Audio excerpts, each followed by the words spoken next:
milité dans un parti de gauche. Lequel? J'ai été un militant du PIT.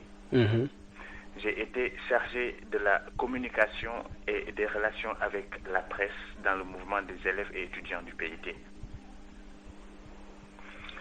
Mais ma relation avec Idrissa, en raison des positions qu'il a eu à occuper, peut-être ont plus pris le dessus sur tout ça. Mais vous me donnez l'occasion de dire ici que c'est principalement au nom de la justice, au nom de la vérité, que je fais ce que je fais. Après viennent les relations que j'ai eues avec Idrissa. C'est vrai que ça compte beaucoup parce que j'ai connu l'homme. Je le sais juste. Je le sais déterminé. Je le sais engagé. Je connais son parcours. Il est impressionnant. Et je suis sûr qu'il est blanc comme neige. Et le procès qu'on lui fait est un procès d'intention. Mais attendez, Souleymane. Par exemple, quand vous dites il est blanc comme neige sans pour autant savoir ce qu'il y a dans le dossier, c'est que vous effrayez la loi finalement. Il n'y a pas de dossier. Il n'y a pas de dossier Idrissa Seck. Non, pas un dossier Idrissa Seck, mais le dossier de justice. Idrissa, on l'a convoqué à la DIC. Oui. Pour l'entendre sur les dossiers de chantier de Thiès. Oui. Il n'était pas obligé de répondre à la DIC. La loi ne l'y obligeait pas parce qu'un ancien Premier ministre, dans l'exercice de ses fonctions, il exerçait ses fonctions. La Constitution est claire là-dessus. Il doit être entendu par la Haute Cour de justice et non par des inspecteurs de police ou des officiers de police judiciaire. Il n'y a pas de dossier Idrissa Seck. Il est parti à la DIC pour parler des chantiers de Thiès. Il a fait 6 jours, on l'a inculpé pour menace à la sûreté de l'État. C'est ça qui s'est passé. Oui, mais aujourd'hui, on ne peut pas, nul ne peut prétendre connaître le contenu du dossier puisqu'il est entre les mains d'un procureur et il y a le besoin des secrets d'instruction. Donc, avancer sur le dossier-là, c'est peut-être aussi de vous mettre la charrue avant les bœufs, non? Non, notre combat n'est pas un combat. Ce que nous voulons, ce n'est pas entraver la marche de la justice. Justement. Nous voulons ce procès parce que Idrissa en a besoin pour sa carrière politique. Il a besoin qu'un procès soit fait et que les Sénégalais soient édifiés sur ce qu'il a fait ou sur ce qu'il n'a pas fait. Moi, je fais ce témoignage en tant que son collaborateur, son ami. Mais nous voulons ce procès. Nous sommes les premiers à dire il faut un procès. Parce qu'il faut que les choses soient claires, il faut que les responsabilités soient situées. Mais ce que nous combattons, c'est l'illégalité dans laquelle on veut s'installer pour instruire ce procès et liquider un opposant politique. Moi, quand Sénéweb a sorti son sondage pour dire que selon les intentions de vote des Sénégalais, à moins de 2 ans des prochaines élections, Idrissa est en tête de loin, mais de loin sur les autres. Mais un sondage reste toujours un sondage. On a toujours vu dans les élections que les sondages étaient tout à fait le contraire des résultats finaux, quoi. Donc, on ne peut pas se baser sur un sondage pour agir comme ça. C'est juste avoir une petite idée. Les sondages expriment quand même un état de l'opinion, même si c'est en un moment donné, ça exprime un état de l'opinion. Et vous connaissez l'informatique, vous savez qu'aujourd'hui, il est impossible de trafiquer ou de frauder quoi que ce soit. Quand vous votez sur votre ordinateur, vous ne pouvez pas revoter sur le même ordinateur. Il y a plus de 7000 personnes. C'est un sondage sur plus de 7000 personnes. Donc, c'est pas de la blague. Quand j'ai vu ça, on ne va pas discuter du caractère scientifique ou non de ces sondages. Mais quand j'ai vu ça, j'ai dit, bon, ils vont le prendre et ils vont le mettre en prison. Ah non. Oui. Ah non. Je dis non. Juste à partir d'un sondage, on ne peut pas révéler ça. Mais si Pourquoi? Si un sondage dit, écoute, Idrissa Seck va aux élections, il va être premier. Mais un sondage sur Sénéweb qui détermine 7000 personnes, que représentent 7000 électeurs dans le corps électoral sénégalais? Mais il y a des sondages qui se font en France. Oui. Sur une population beaucoup plus réduite. Bien sûr. Et on ne conteste la fiabilité de ces sondages. Non, c'est pas la fiabilité que je conteste. Comment à partir de cet échantillon, on peut dire qu'on va mettre en prison quelqu'un? Non, mais c'est démesuré, je pense, non? Parce qu'il est un danger, parce qu'il est une menace. On pense qu'on peut perdre la majorité à l'Assemblée nationale en le laissant se présenter. Donc il faut l'empêcher de se présenter. C'est-à-dire l'empressement et l'acharnement avec lequel on a amené Idrissa Seck en prison. Quelques semaines seulement avec un sondage, et l'écart est en train de se creuser, parce qu'aujourd'hui, si vous voyez les sondages, Idrissa est en train de creuser l'écart. Il dépasse les 55%. Moi, je ne peux pas ne pas donner du crédit à un tel sondage. Mais passons cet aspect. Oui. Ce que nous disons, c'est qu'il faut un procès. Oui. Il faut que Idrissa soit jugé sur ses actes. C'est injustifiable. Il faut que la lumière soit faite sur les chantiers. Mais au moment où les gens pensent qu'ils vont être édifiés sur les chantiers de Thiès, on laisse de côté les chantiers de Thiès et on parle de menace de la sûreté de l'État. C'est là où on dit il y a problème. Et il y a problème. Il y a vraiment problème. Mais ça peut arriver aussi, hein. On peut partir dans un dossier, comme dans toutes les justices du monde, on peut parler dans un dossier, et à partir d'un dossier, on découvre d'autres faits, et puis ça arrête toute la procédure pour reprendre. Ça s'est passé, on a vu ici en France, aux États-Unis, partout, des juges qui ont été, en faisant un dossier, découvrent d'autres choses qui leur permettent de recadrer la procédure. Mais nous n'avons jamais dit que ce n'est pas possible. Oui. Ce que nous disons, c'est que dans son dossier, il n'y a même pas trace des chantiers de Thiès. Mais on peut comprendre. Souleymane, vous ne pouvez pas l'affirmer parce que vous n'êtes pas au courant de ce qu'il y a dans le dossier. Mais je vous le dis, je vous l'affirme. Vous ne pouvez pas le dire? Non, je vous le dis, je vous l'affirme. Je le dis parce que c'est comme ça. Je serais content, si on inculpait Idrissa. Pourquoi content? Je serais content parce que pour une fois, la lumière serait faite sur ce dossier. Mais vous savez, si vous voulez inculper quelqu'un, c'est Abdoulaye Wade qui a dit que l'article 80 c'est un fourre-tout. C'est pas moi, c'est à Paris, sur le perron de l'Élysée, que Abdoulaye Wade a dit ça. Ce n'est pas quelque chose que j'affirme moi. Alors, si vous inculpez quelqu'un sur la base de l'article 80, qui est un fourre-tout, comme le dit Abdoulaye Wade, on peut trouver toutes les raisons du monde pour le laisser en prison. L'article 80, c'est un article politique. C'est ça que nous disons. Nous disons, oui, un procès, oui. Pour ce que Idrissa, pour ceux dont on l'accuse, oui. Mais amener quelqu'un, après sortir l'article 80, vous menacez la sûreté de l'État. Où est-ce qu'il a menacé la sûreté de l'État? Quel acte Idrissa a posé? Quelle manœuvre il a faite? Mais ça, on le saura dans le dossier. C'est-à-dire, je crois que chaque Sénégalais, même les gens aujourd'hui, parce que je crois que tout le monde veut ce procès. Même les gens, même quand vous êtes opposé à quelqu'un, mais les gens doivent trembler quand ils entendent ce qui a été dit. Mais aujourd'hui, quand je vois par exemple Souleymane Jules Diop tenir un blog sur Internet, ça ne veut pas dire aujourd'hui aussi qu'il est en train de défendre la justice quelque part. Non, j'ai dit quelque chose dans mon blog. J'ai dit les gens se méprennent sur la notion de secret d'État. Un secret d'État, c'est une question, une information classée secret ou classée confidentielle.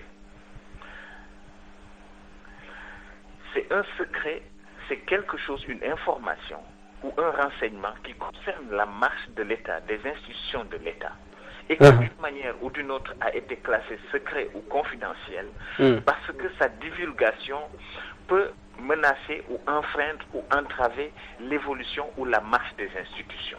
Mais donner une information privée sur une discussion privée, sur une attitude privée, n'a rien d'un secret d'État. Un secret d'État concerne l'État.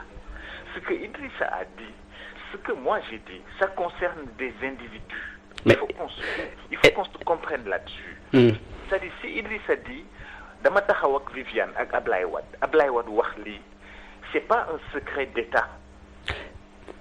Oui, on ne disconvient pas sur cette question. Mais moi, ça n'a rien à voir avec l'État. C'est une personne privée qui parle. Et encore une fois, notre combat, ce n'est pas un combat contre l'État, c'est un combat pour l'État. Quand quelqu'un est en train de dévoyer les institutions étatiques, le dénoncer, c'est le faire pour l'État, ce n'est pas le faire contre l'État. Mais écoutez, le CD de Seck, je suis désolé, mais le CD, lui et moi, c'était pas quelque chose à l'ordre du jour. Il pouvait mener son combat sans pour autant parler de ses relations privées entre lui et Abdoulaye Wade. Ces relations privées entre lui et Abdoulaye Wade, personne, ça n'intéresse pas trop quelque part les Sénégalais. Mais Jacques Attali a écrit sur Mitterrand. Ça n'a dérangé personne. Des collaborateurs de Jacques Chirac écrivent sur Jacques Chirac. Nicolas Sarkozy a écrit sur Jacques Chirac. Il a écrit sur d'autres. Ce n'est pas un crime émettre son opinion, donner son avis, donner des informations sur quelqu'un. Ce n'est pas, mais ça n'a rien d'illégal. J'ai vu dans un journal hier dire, oui, on a trouvé Idrissa avec des manuscrits, donc il menaçait de renverser le pouvoir ou de renverser le président. Ça n'a pas de sens. Écrire un livre, c'est l'acte le plus démocratique qui soit. C'est défendu par la Constitution.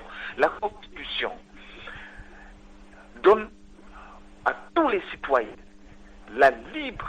le droit de s'exprimer librement par l'écrit, par la parole ou par l'image. Écrire un livre, garder quelqu'un en prison parce qu'on l'a trouvé avec un manuscrit, c'est illégal, c'est injuste, c'est arbitraire. Ça n'a aucun sens. Et on ne peut pas, à partir d'un livre qui n'est même pas publié, à partir de manuscrits, faire des extrapolations, arrêter des gens, ils disent qu'ils préparaient des actes de subversion. Ça n'a pas de sens.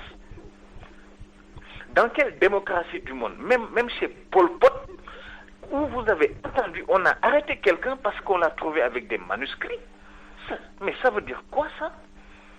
Est-ce que vous n'avez pas peur? Oui, donc il y a un lien avec Abdou Latif Coulibaly, donc il y a bien une tentative de coup d'État. Ça n'a pas de sens. Ce que Latif a dit, ce que Latif a écrit, ça n'a rien d'une tentative de coup d'État. Ce sont des actes malhonnêtes, de gens malhonnêtes qui sont relatés. Au lieu de remercier cet homme, au lieu de saluer son courage, au lieu de saluer sa bravoure, parce qu'il a quand même risqué sa vie, il est allé s'investir, faire des investigations pour apporter la lumière, donner des informations qui ne peuvent pas être accessibles à tous les Sénégalais, apporter la lumière sur la gestion d'un homme, sur les pratiques d'un homme. Au lieu de le remercier, on l'accuse. Maintenant, c'est celui qui devait être accusé qui est l'accusateur. Mais on est où? Mais Idrissa a le droit de s'exprimer par un CD. Mais bien sûr. Il a le droit de dire, il m'a dit ça, il m'a dit ça, il m'a dit ça. Il n'a pas dit les coffres, la clé de l'État, c'est ici. Il n'a pas dit l'armée, on garde ici les armes. Il n'a pas dit le général m'a dit ceci. Il n'a pas dit le chef de l'État a fait ceci, cela. Non. Idrissa n'a révélé aucun secret d'État. Il est en train de mettre une lumière sur la véritable nature des gens qui nous gouvernent aujourd'hui. Mais il a tout le temps fait partie de ça. Oui, Et pourquoi il ne l'avait pas dit auparavant? mais c'est une chose de faire partie de quelque chose, c'est une chose de partager ce que ces gens font. C'est de la rancune? Non, c'est pas de la rancune. Dire, ils ont fait ceci, mais moi je n'étais pas d'accord, Mhm. ce n'est pas de la rancune. Il n'y a aucune rancune. Moi je l'ai dit, je n'ai rien contre Abdoulaye Wade. Au contraire, moi je me suis battu plus que quiconque. Comment? Ça m'a valu ce que ça m'a valu d'ailleurs. Moi j'ai été interpellé, j'ai été arrêté, Pourquoi? j'ai risqué ma vie. Vous savez qu'en 98, Hmm. mais je me suis engagé au premier plan Comment? pour la transparence. Mhm. Vous connaissez l'affaire des fausses cartes d'identité avec le ministère de l'Intérieur. Même Abdoulaye Wade m'a accusé à l'époque d'être un agent des renseignements. Ah ouais? Oui, parce que Djiboka lui a dit, oui, vous voyez Souleymane les informations qu'il sort, c'est un agent des renseignements, c'est un agent du ministère de l'Intérieur. J'ai pris des risques énormes avec des gens qui sont aujourd'hui au pouvoir. Vous avez vu mon procès avec Abdourahim Aïe sur l'affaire, sur la COSENA. Vous avez vu les infos que j'ai sorties sur l'argent que Tyson, le lutteur Tyson a reçu du port, les millions qu'il a reçus. Mhm. Vous avez vu les infos que j'ai sorties sur l'ancien ministre des Finances, Sakho. Mais tout ça, je l'ai fait à mes risques et périls. Moi, je vous dis, et c'est très important de le dire pour moi, j'ai été le plus proche, l'un des plus proches en tout cas collaborateurs d'Idrissa Seck. Celui sur qui on a le plus tiré, celui qu'on a le plus insulté. On continue de proférer des injures. Je continue d'entendre n'importe quoi. Eh bien, je vais vous dire, moi, je n'ai jamais rien lu d'Idrissa Seck. Il y a un temps où si je voulais une maison à la SICAP, je l'aurais eu. Pourquoi? En demandant, en lui disant, Idrissa, est-ce que tu peux appeler pour qu'on me donne une maison à la SICAP? J'aurais pu, peut-être si je le voulais, avoir un terrain à Dakar, avoir un terrain viabilisé, avoir un bail aux Almadies. C'est des choses que j'aurais pu avoir. J'aurais pu avoir un passeport diplomatique. J'étais le plus proche collaborateur, un des plus proches collaborateurs du Premier ministre. J'aurais pu peut-être lui demander une maison, lui dire, mais écoute, Idrissa, trouve-moi, achète-moi une maison. J'aurais pu voyager. J'aurais pu aller où je veux. Mais je défie publiquement quiconque. Je n'ai jamais demandé rien de tout ça. Jamais. Et je n'en ai pas. Même Abdoulaye Wade, si je lui demandais, il l'aurait fait. Si je lui demandais ça, il l'aurait fait. Vous comprenez? On a été très proches. On a été très proches. Il a été comme un père pour moi. Je pouvais le voir quand je voulais. Je pouvais lui demander tout ce que je voulais. Je défie quiconque, je ne l'ai pas fait. Je n'ai ni un terrain, ni une maison, ni rien du tout au Sénégal. Une seule fois, j'ai demandé à Idrissa, parce qu'il y a de petits marabouts, tu vois, des Sénégalais chômeurs, tu les vois avec un passeport diplomatique. Je suis venu, pour faciliter mes voyages, parce que je voyageais beaucoup, j'ai dit à Idrissa, Idrissa, je veux un passeport diplomatique. Il m'a dit, Jules, tu n'en as pas de droit.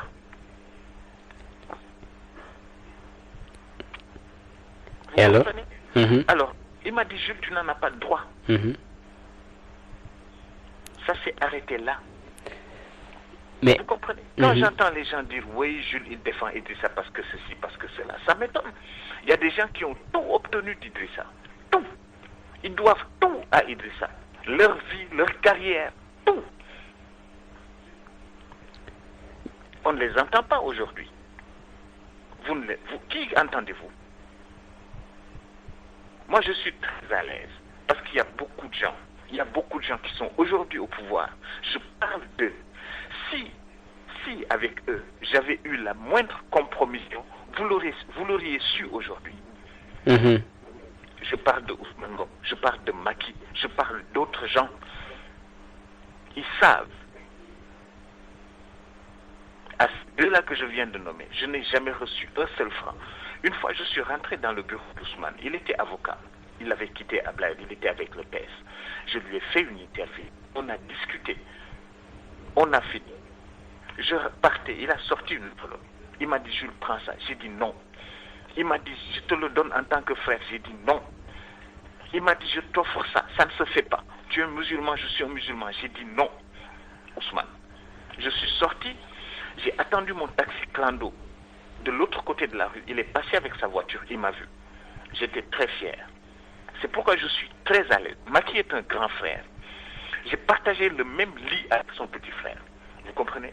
Quand je fréquentais Macky, il était à Derklé, il était agent de Petrosen. On allait avec Aliou chez ses parents. C'est un frère. Je ne lui ai jamais rien demandé. Au contraire, quand Idrissa était Premier ministre, quand Idrissa voyageait, je l'appelais, je lui disais grand, il me dit oui. Je lui dis, tu es mon Premier ministre.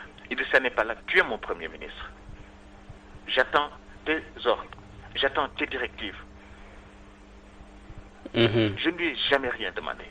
Au contraire, c'est un frère. Vous comprenez? C'est un frère. Je ne l'ai jamais fait. C'est pourquoi je suis très à l'aise avec tout le monde. Mais, parce qu'il y a des choses, il y a toutes sortes d'accusations, toutes sortes. Oui, Idrissa ceci, oui, ils ont partagé ceci, oui, il a fait ceci, oui, il est allé là. Mais aujourd'hui, quand vous tenez un blog et que vous y mettez des choses apparemment un peu privées, je veux dire, quelque part, ça ne vous touche pas moralement? Mais bien sûr que je souffre. Bien sûr que j'en souffre. Pourquoi vous le faites? Chaque mot que je sors, j'en souffre. Parce que je continue de rester convaincu que tout ça procède d'un grand malentendu.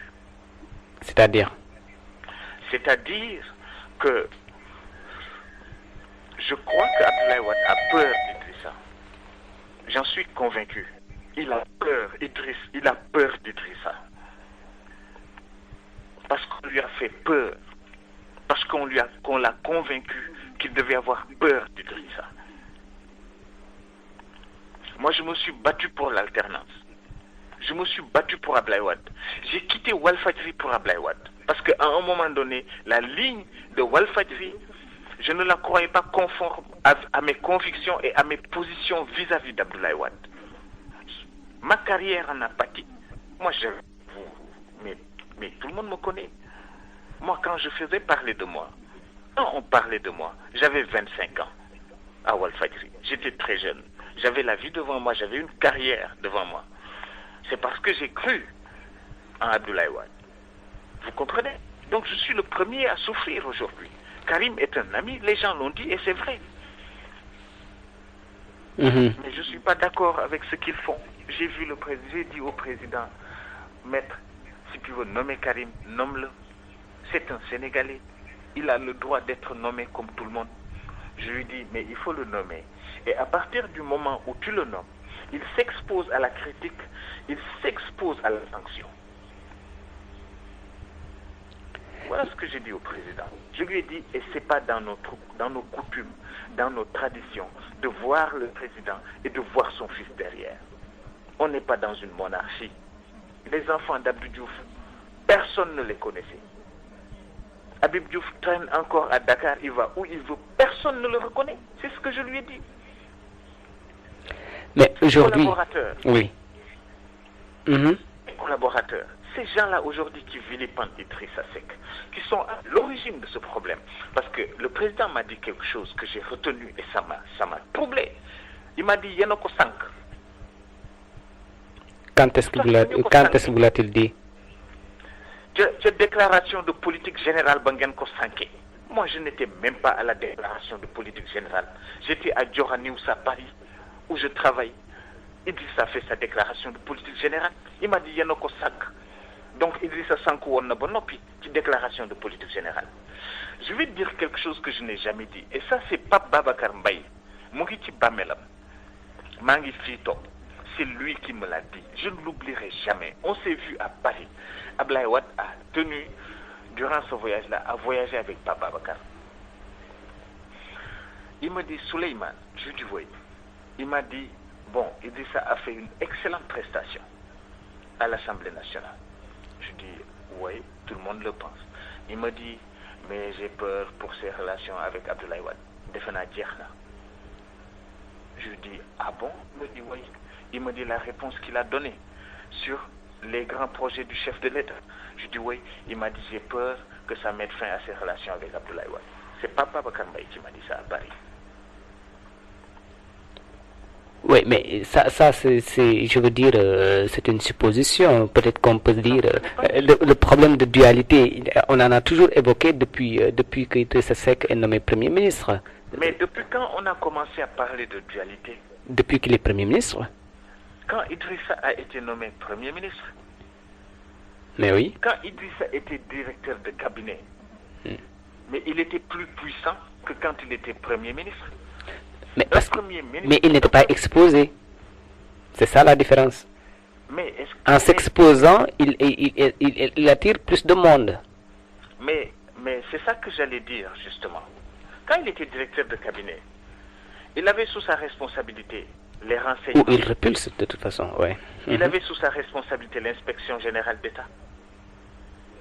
Il avait tout. On ne parlait pas de dualité. Quand Idrissa est sorti de la présidence, il est devenu Premier ministre. On parle de dualité. Parce qu'il y a la chose politique qui s'expose de plus en plus. Mais c'est quand même curieux. Ça c'est naturel. À partir de ce moment-là, on parle de dualité. C'est naturel. Idrissa, non?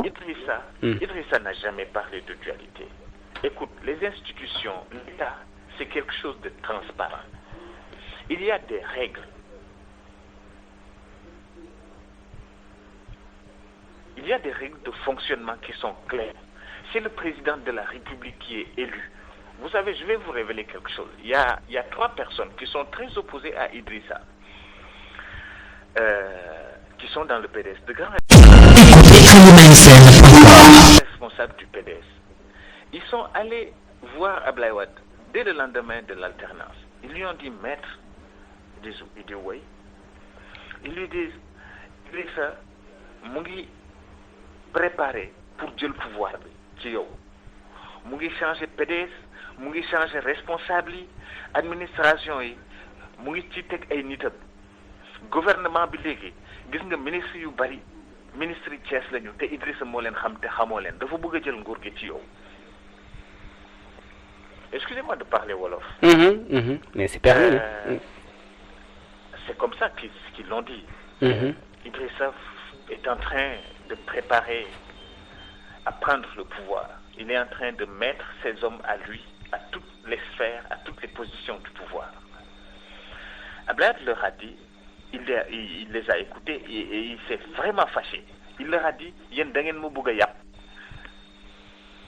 Que ça soit la dernière fois ngeen di ñëw fii di mu wax yu mel ni Idrissa man maa ko yar maa ko yóbbu école maa ko formé ci politique maa ko jàngal politique position bii mu ne maa ko fi teg décret rek moo ko fi téye su ma signé léegi décret mu jóge fi mu ne décret Idrissa décret rek a ko yor mun ne leen ngeen yaakaar ne Idrissa man mun na nax wala mu fexe wala jël pouvoir bi ci suma loxo génn leen suma bureau. Il avait raison. Il avait raison. Idrissa décret ko yoroon. Le 22 août bu coow li dare. nit ñi di wax Idrissa jóge France waaw Maître Wade dina ko dàq Maître Wade dina ko nii Maître Wade dina ko na dafa ñëw dafa yegg ci guddi le 21 mu woo maître na nga def waaw ñëw naa ci jàmm yegg si naa waaw alhamdulilah mbaa tukki nga ci jàmm mbaa c'était bien alhamdulilah waaw xam naa bu subaa ñu gisee. Le lendemain il est parti dafa dem ne Maître Wade bu nu dalee ànd ba léegi 25 ans musuma ne la teg ma poste bi wala teg ma poste bi yow yaa musa xool fa nga xam ne fa nga yaakaar ne fa laa war a ne nga teg ma fa mais c'est Maître Wade qui a dit Idrissa doit rester à mes côtés. Information yi fu mu jógee. Il suffit que je réfléchisse pour qu'il sache ce que je veux. il sait lire dans mes pensées. Lu ma lay wax ni kan Ablaye moo ko wax publiquement dañu ko bind. dañu ko bind Ablaye moo ko wax publiquement il doit rester à mes côtés. Ablaye Idrissa ne ko comme mbir mi nii la nit ñaa ngi coow lu ne ñu ngi koy wax man léegi delloo naa la yëf yaa ngi nii. Il est retourné chez lui, il est rentré chez lui. Dem toog. L'après-midi, maître Wade woo ko. Remettre ko dans ses fonctions, nommé Wade ko premier ministre. Lu ma lay wax ni kañ y a un communiqué qui l'a sanctionné. Xanaa nit ñi xanaa communiqué kañ loo xam ne c'est rendu public. C'est maître Wade qui a dit j'ai reçu le premier ministre qui m'a remis sa démission. Maître Wade moo bind loolu. Malgré que décret kenn du ko bindee noonu parce que un décret il est impersonnel et il a un caractère général une loi.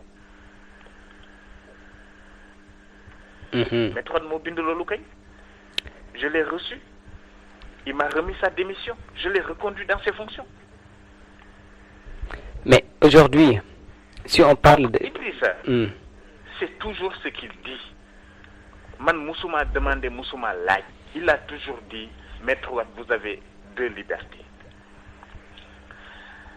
Celle de me choisir comme collaborateur et celle de me remercier quand vous le voulez. Moi, j'ai une liberté, celle de me choisir mon patron. C'est comme ça. Mais aujourd'hui... Idrissa n'a jamais rien demandé. Idrissa n'a jamais rien demandé. Et ça a été ça jusqu'à ce que Maître Wade le démette de ses fonctions. À un moment donné, ce qui s'est passé, et ça c'est vrai, c'est pourquoi on a eu un moment de flottement, de difficulté, c'est que Idrissa a dit, moi je ne démissionne pas, parce que je ne prendrai pas l'initiative de la rupture avec toi. Si tu veux me démettre, il faut me démettre. C'est ça qui s'est passé.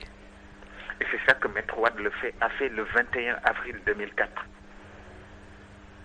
Il a pris sur lui la décision de démettre Idrissa de ses fonctions. Mais aujourd'hui, quand on voit il y a quelques jours, le rapport de l'IGE, en tout cas la partie qui est parue dans la presse, accable Idrissa Seck, non pas lui seul, mais accable entre autres Idrissa Seck, pour une manière, je dirais, très informelle de gérer les 42 milliards qui ont été... les 40 milliards. Vous n'êtes pas étonné que le ministre des Finances, qui ordonne les dépenses, ne soit encore là au moment où on accuse Idrissa. Mais si ça nécessite son excarcération, ça se fera, je suppose. Que le PCRPE, Salif Ba, qui était le maître d'œuvre de tout ça, que Salif Ba soit encore dans le gouvernement. Et c'est Idrissa qui n'a jamais rien ordonné, qui n'a jamais rien administré. Mais c'est lui le Premier ministre quand même. Il se retrouve en prison. Mais c'est lui le Premier ministre. Mais la loi des finances, tout comment elle a été votée, je pense que c'était au Premier ministre, au premier chef de respecter la démarche. Mais c'est pas lui qui signe, c'est pas lui qui décide. Non. Si vous connaissez les nœuds de responsabilité dans le fonctionnement de l'administration, vous auriez compris. Ce qu'ils ont fait, c'est ridicule. Tous les gens qui connaissent le fonctionnement de l'État savent que c'est ridicule. C'est pas Idrissa qui donne les marchés. Il n'a jamais donné de marché. C'est pas Idrissa qui dit dépenser ceci, dépenser cela. Il ne l'a jamais fait. L'administration ne fonctionne pas comme ça. Mais c'est pourquoi des gens comme Moustapha Niasse, des gens comme Ousmane Tanor Dieng et d'autres qui savent comment fonctionne un État, ils savent que c'est ridicule. Tous les experts financiers, parce que ce que les gens oublient, c'est que Idrissa, c'est un auditeur. Idrissa, c'est un auditeur. C'est ça qu'il a appris à Princeton. C'est un auditeur, Idrissa. Les gens l'oublient. Idrissa a travaillé au cabinet de Mayoro Wade. C'est l'un des plus grands cabinets d'expertise comptable d'Afrique de l'Ouest. Idrissa a créé lui-même son cabinet comptable avec des amis. Idrissa est un expert financier. Les gens l'oublient.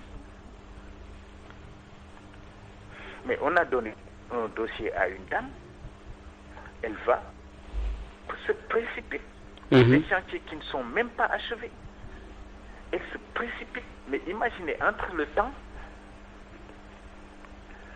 où Idrissa a été limogé et maintenant, les gens ont dit qu'ils ont fait une enquête exhaustive sur un dossier aussi important, impliquant une personnalité aussi importante de la République, ont rendu ce dossier et entre-temps, ils ont eu le temps d'inculper Idrissa et de tout faire. C'est ça que je dis, c'est une cabale. Ça ne s'appelle pas autrement, c'est une cabale. C'est une cabale montée pour liquider Idrissa. C'est pourquoi tous les démocrates du monde disent non. Je n'ai pas vu dans le monde, parce que je n'ai pas vu dans le monde une instance, un lieu de décision. Nulle part dans le monde. Je n'ai vu nulle part les gens défendre ce que Abdoulaye Wade vient de faire. Nulle part. C'est-à-dire C'est-à-dire que personne n'approuve ce qu'Abdoulaye Wade a fait. Parce que tout le monde sait qu'il veut le liquider. On ne peut pas appeler ça autrement. On ne peut pas donner à ça un autre nom. Tu prends un homme, tu le mets à la BIC pendant 6 jours, tu l'envoies à Rebeuss. Et après, tu vas chercher même dans les égouts, chez lui, dans les égouts, dans les fosses septiques, dans les toilettes, pour chercher des preuves. Après l'avoir envoyé, après l'avoir gardé. What do you mean? C'est ça qu'on dit. Parce que des gens, on les a trouvés avec des manuscrits, on les arrête. C'est illégal. On ne peut pas arrêter quelqu'un avec des manuscrits d'un livre. C'est illégal. Ça ne veut rien dire. Idrissa a le droit d'écrire un livre. Il a annoncé à tout le monde qu'il écrit un livre. Il ne s'en est jamais caché.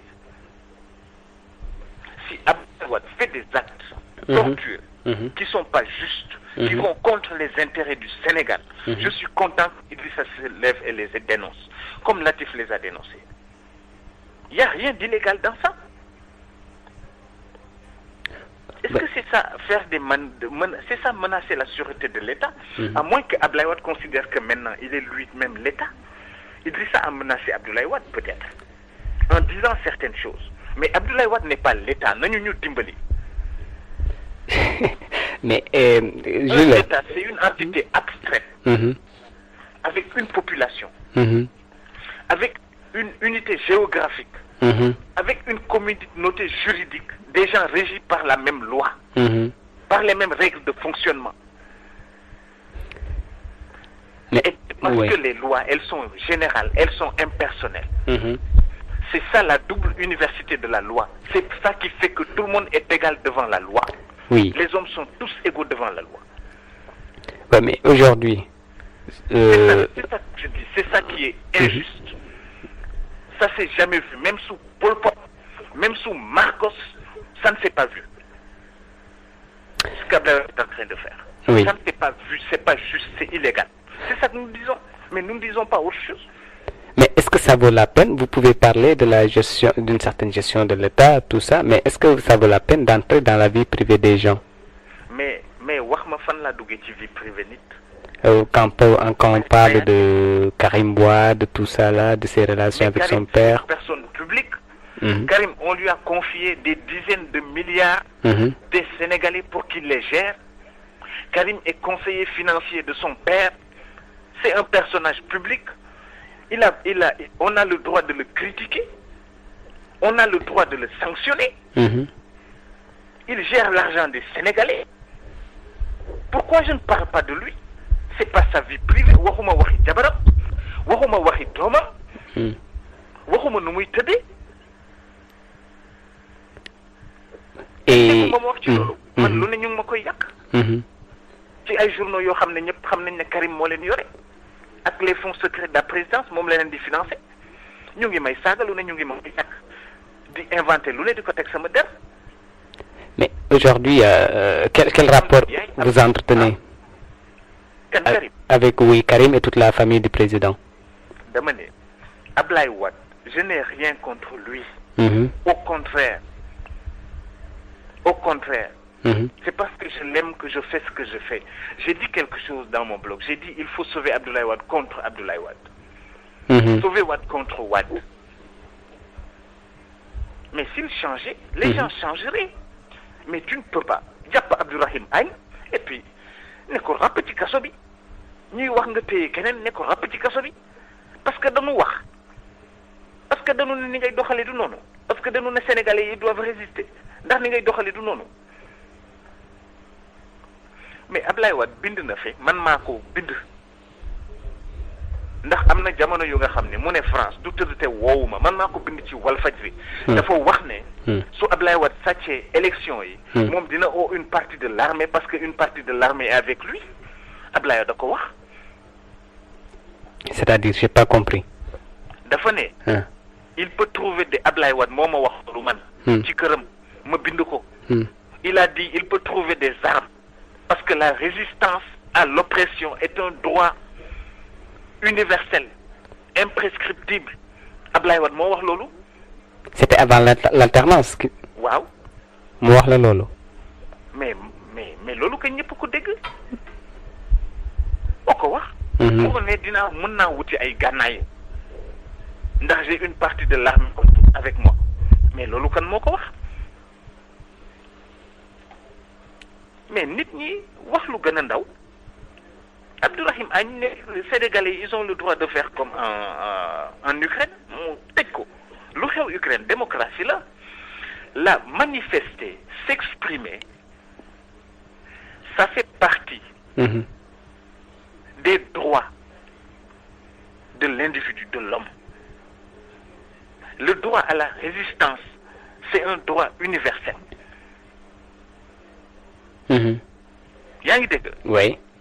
C'est-à-dire loolu la ñu wax ne mënu fi nekk Sénégal Ablaye Wade mënu fi nekk ku ne accordu mag yow ñu saaga la ndey saaga la baay saaga say maam pour nga noppi dama ne ko bu ma fay jógee dama ne ko maître booba mooy la veille journal message di génn ma ne ko maître mu ne ma naam ma ne ko d'accorduma ci génn journaux yi pour ñaari raison benn bi mooy c'est pas viable da ngay yàq xaalis journaux yi kenn du ko lire parce que sénégalais yi buggunu féete buggunu kuy ŋaññ buggunu kuy xas buggunu kuy tooñ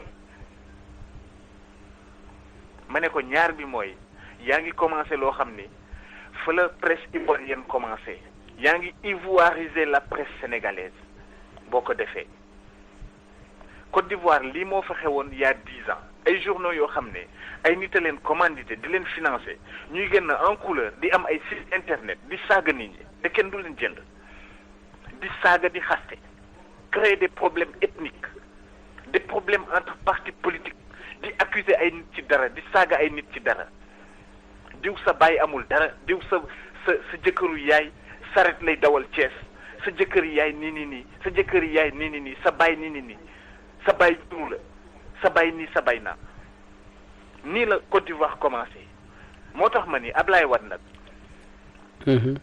il devient un danger pour la République du Sénégal il devient un danger pour l'État sénégalais celui qui menace la sûreté de l'État c'est pas Idrissa Seck c'est Abdoulaye Wade parce que si vous nous posez un acte qui menace l'État c'est le premier chef d'État à avoir dénoncé une décision de du Conseil constitutionnel. Conseil constitutionnel de jël décision nga ne d'accord ma ci lu ñu wax c'est le premier à le faire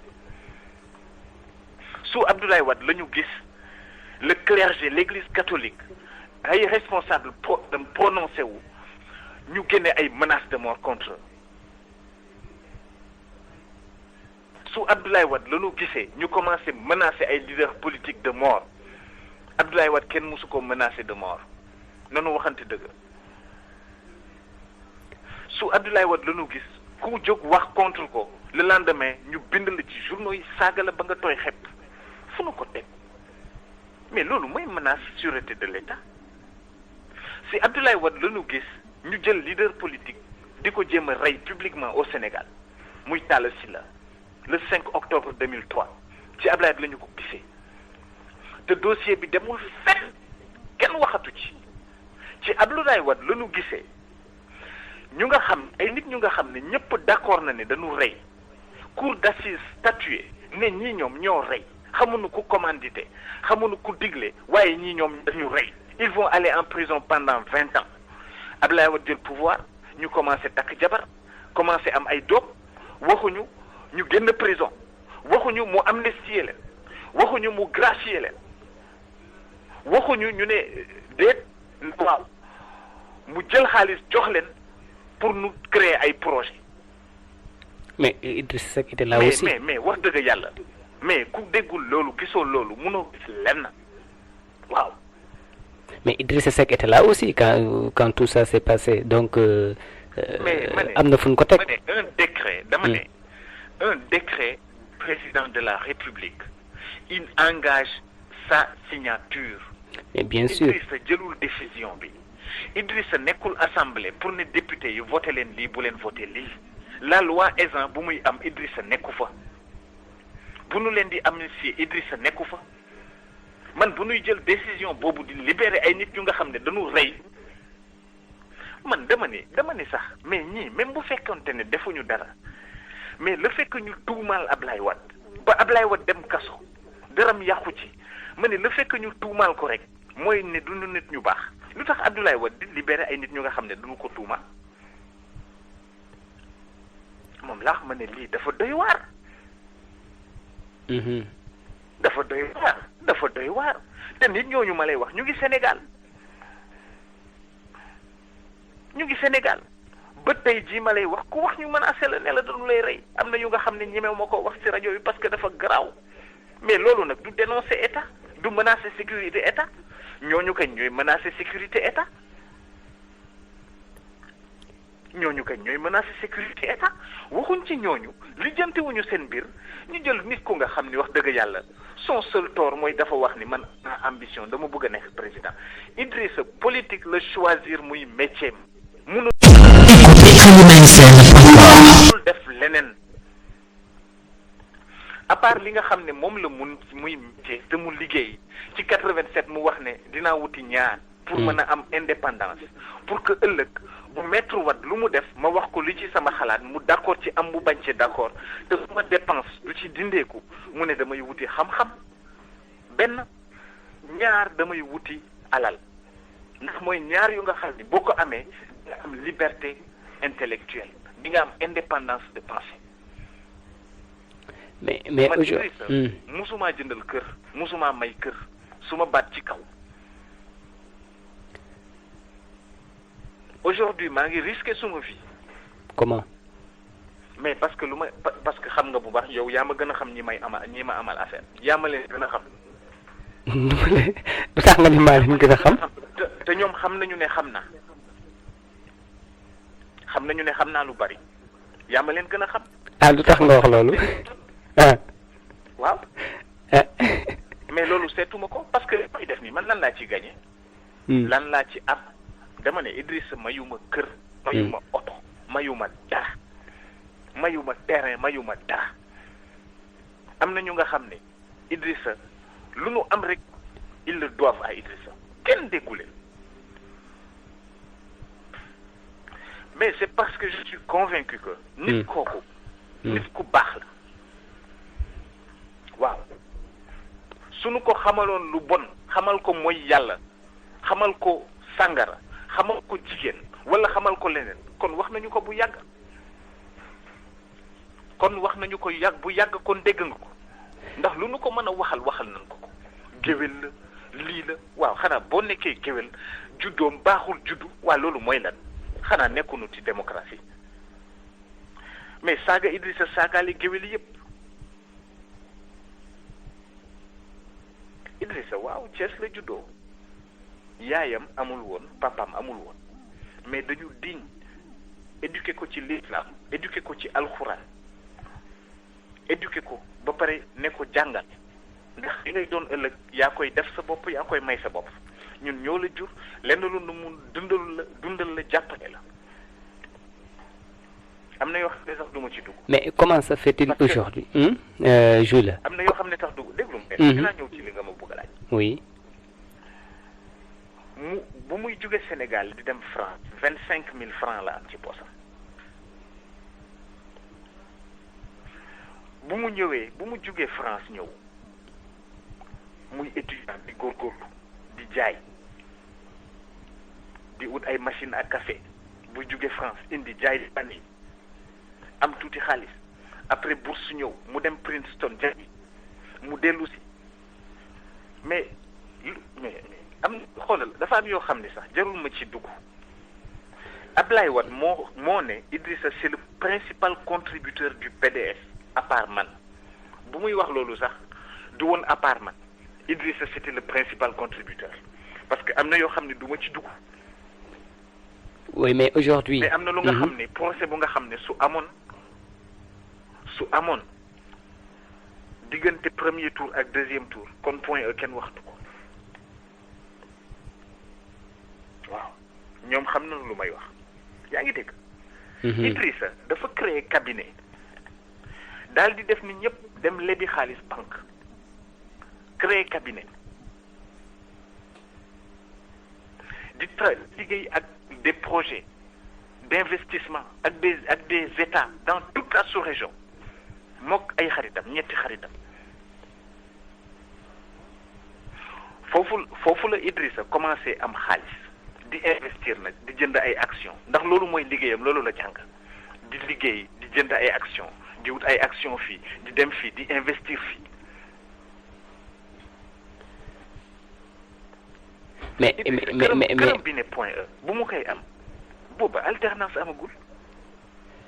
Non, je veux pas entrer dans ces détails-là parce que des fois ça peut amener à confusion. Mais quand on voit par exemple qu'Idrissa aujourd'hui dès lors qu'il a été dans le gouvernement, il était comment dirais-je, il était un personnage normal avec juste une vie normale. Après quelques années, il devient cinq maisons. Il se dit je suis hyper riche. Il fait des déclarations. Vous ne pensez pas que c'est un peu osé aussi? Mais lan mooy riche. Kan moo évaluer les biens d'Idrissa? Non, mais c'est lui qui dit je suis immensément riche. xaaral ma wax la. Oui. xaaral ma wax la lenn lu ndaw. loo xam ne ñu bari xamuñu ko. gis nga premier ministre. dafa am ay fonds secrets comme président. Oui. ñu bari xamuñu ko te millions yu bari la waxuma la millions yu ndaw millions yu bari la. Ouais, mais là, Jules, je vois que c'est comme si, par exemple, vous voulez faire l'avocat du diable. Vous savez pourquoi? Parce que quand vous dites ça, alors qu'il a dit... Demain, le Premier ministre, il a des fonds secrets. Lolo. Oui, ça c'est vrai. Mais est-ce que ça justifie que, par exemple, en 3 ans, qu'il puisse les déclarer... Hein? Mais quand il a Idrissa déclaré je suis un homme riche, quand il l'a dit? Mais c'est lui qui l'a déclaré publiquement. Qui met toute sa... Après, il dit que oui, c'est vrai que je suis riche, mais toute ma fortune est légale. Mais c'est-à-dire, bonne richesse, le nuit. Ben, la richesse, c'est... Non. Qu'est-ce que tu veux? C'est pas de la richesse intellectuelle dont on parle, c'est le matériel. Non, amul fenn fu nga xam ne. amul benn déclaration gis nga mën naa tëdd di nelaw. Idrissa ne rëbës sax ma wax la lu mu wax ak lu mu xalaat. Lan la wax. C'est-à-dire, Idrissa, oui, sa situation économique a changé. Su fekkente ne du ñu wax ne riche nit koo xam ne dafa am ay millions. Oui. Il a dit qu'il a... dañu wax ne riche mooy ku mel ni Donald Trump. Idrissa est pauvre. Non, attendez, on parle du Sénégal. Parce que quand Idrissa Seck a dit ça aujourd'hui, et puis même dans sa dernière conférence de presse, il disait à un journaliste, si vous en avez besoin, vous me verrez après la conférence de presse. C'est pas un peu, je veux dire, un peu, excusez-moi du terme, hautain, par exemple, de parler comme ça de sa fortune? xam nga ne loolu Idrissa dafa tàmm di kaf ak journaliste yi xam nga ne lu mel noonu. Oui, mais quand même soo dee xam ak quand on fait une conférence de presse, il y a un... xam nga. Je trouve que c'est-à-dire des fois nous faisons des erreurs d'appréciation qui sont des erreurs d'optique c'est-à-dire nit koo xam ne nëbbul waaw yow ndax am nga alal waaw yàlla may na ma yàlla baaxee na ma loo xam ne wax dëgg yàlla maa ngi ciy sant yàlla waaw yàlla may na ma mais au lieu de dire il est honnête parce que su amoon lu mu nëbb su amoon lenn lu léeg lenn lu nëx ci loolu muy wax kon da ci nëbbatuwul fenn dama ne la Idrissa bu muy njëkk am milliard ba alternance amagul loolu laa wax te liggéeyam moo ko may xam-xamam pexeem moo ko may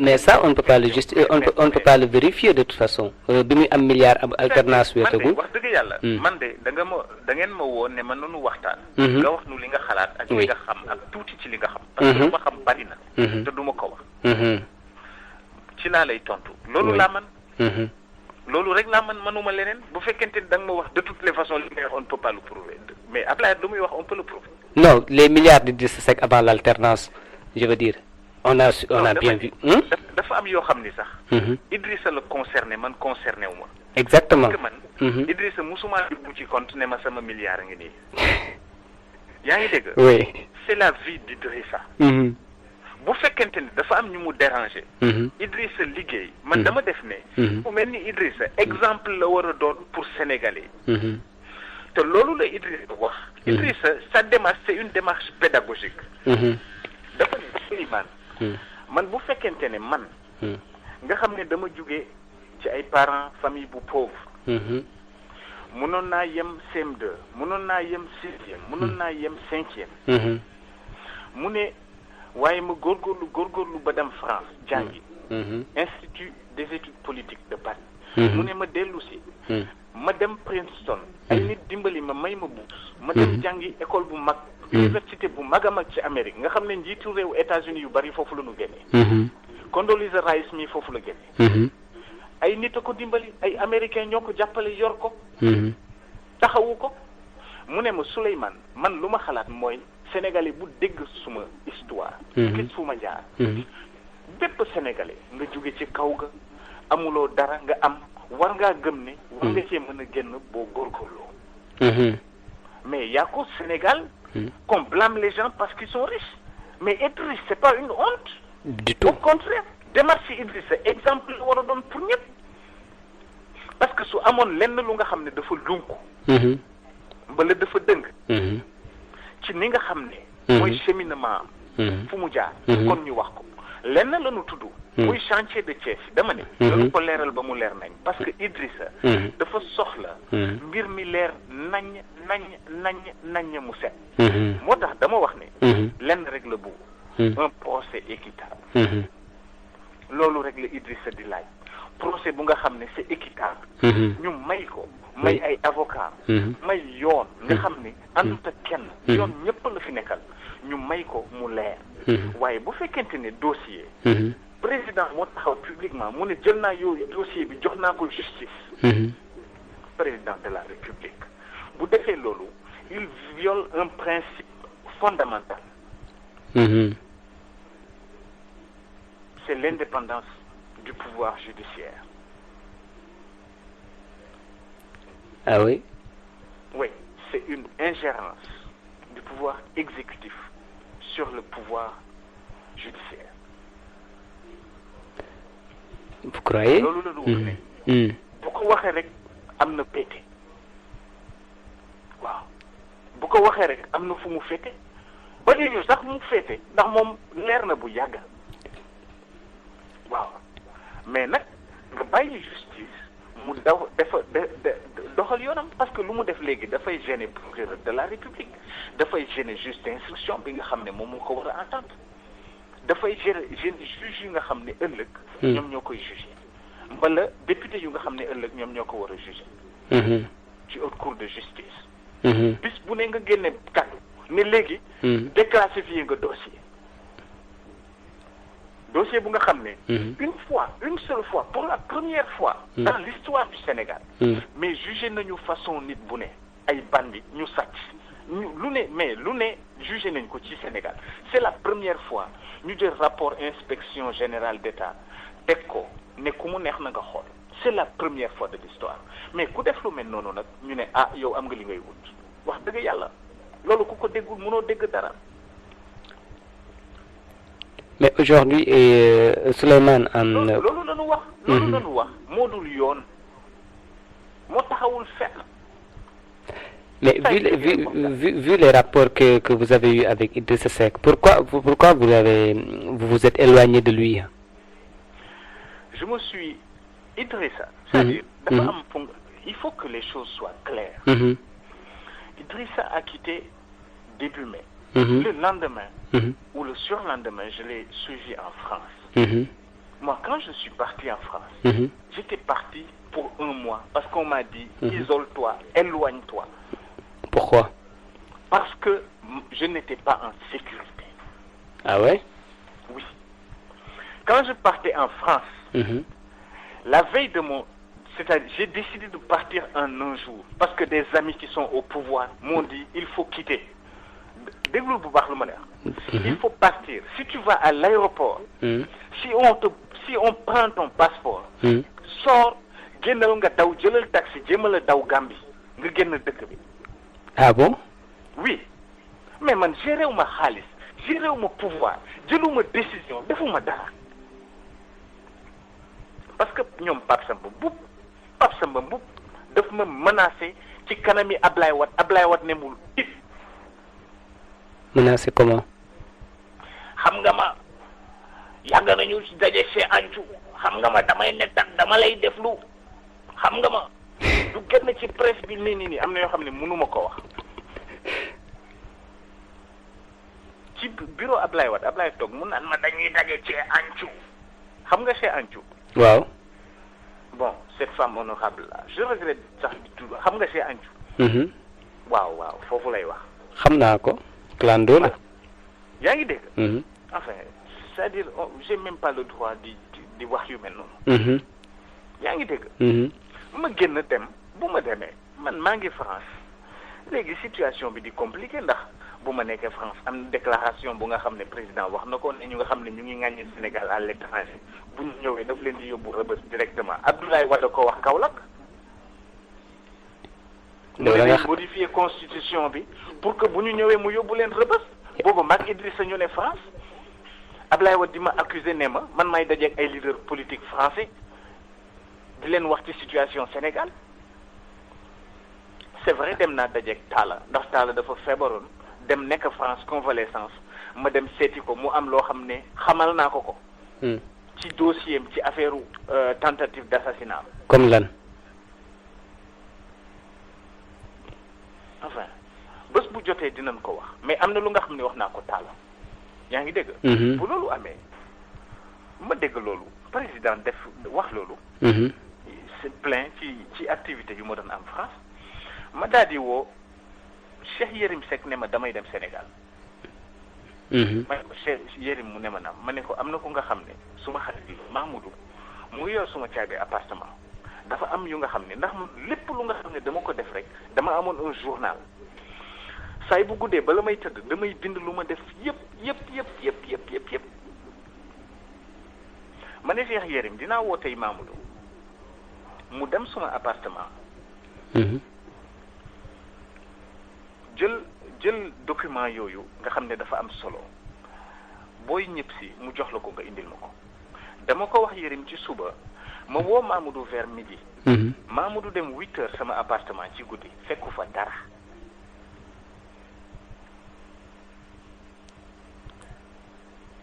dara fekk ko fa. kan mooy Mamadou.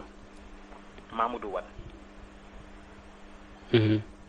dara fekk ko fa tous dara dañu vider appartement bi ma protesté wax ci rajo bi ñu ne waaw c'est parce que appartement bi dañ koy jox keneen loolu la ñu joxe comme argument samay documents yooyu gisatuma ko.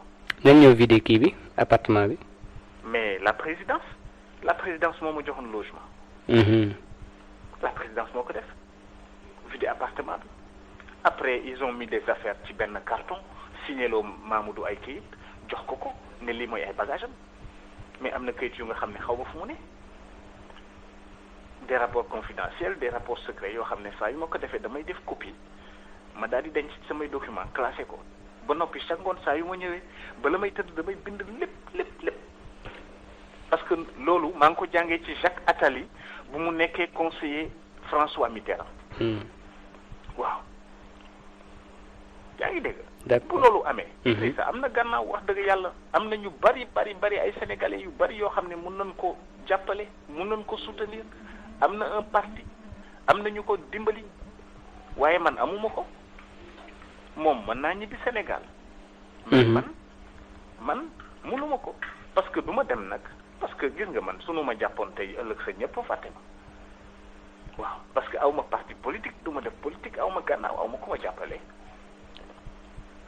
sama yaay ne ma sama yaay moo ma ne bul sama yaay moo jooy ne ma bul dem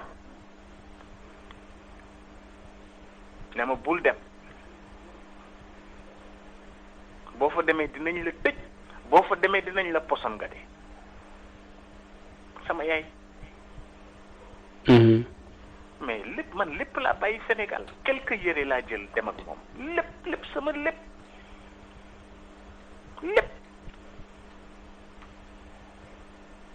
sama yaay moo ma ne bul dem. ma jóge France ñëw États-Unis fekk sama yaay.